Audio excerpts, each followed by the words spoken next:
Bismillahirrahmanirrahim. Assalamu alaikum. This is Dr. Muhammad Farooq Akhtar, and today we shall talk about that how the governments will protect their local industries from international competition.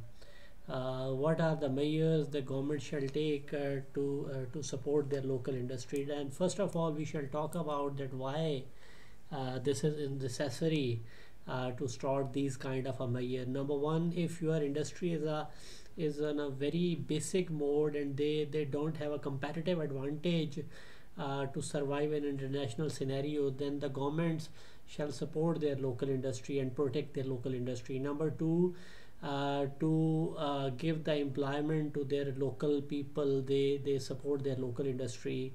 Number three, to make their defense system more suitable. They feel that if some international country will come in their organization, it will affect their it will affect their national interest. That could be a chance that they will protect their local industry from the international competition. I want to discuss some of the measures that government shall take to protect the local industry. Number one is the tariff. That if your if your local products are expensive and you don't have a cost competitive products, then you may can impose the taxes on extra taxes on the imported products. In that case, the prices of the imported products are more, and your local products shall be sell on a less prices in your market.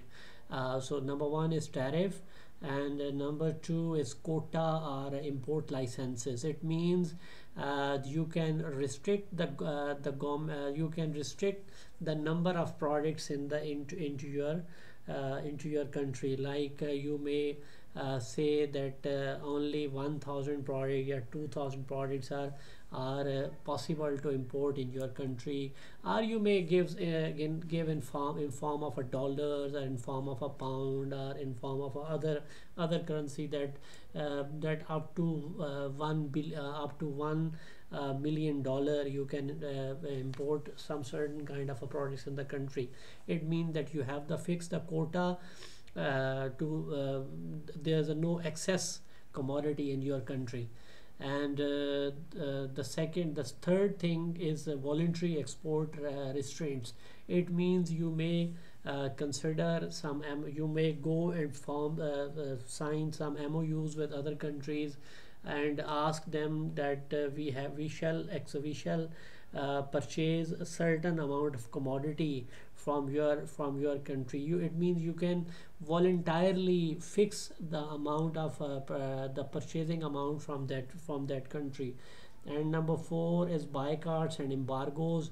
It means sometimes if some other country hurting your national interest and they have some negative thoughts about your country, it means that you may ask them, the organizations or the countries may create a boycott on other country.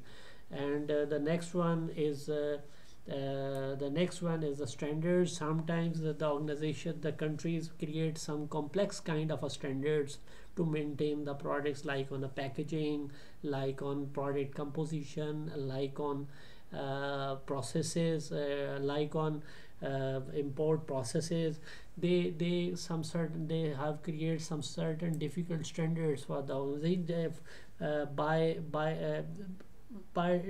to create the local industry, to save your local industry. Standards could be a difficult one. And the next thing is anti-dumping penalties. Anti-dumping means if some other countries sell their products on a lesser amount than the cost of production, then you may impose some kind of anti-dumping policies. And the next one of the most important thing that you can support your local industry is your domestic subsidies. You have to give some domestic subsidies to your organizations, to your businesses, to survive in the future. So these kind of measures are very important for the for those countries who have some who have whose businesses are on a very initial stage, and they are not in a good position to compete with other internationally competitive organization.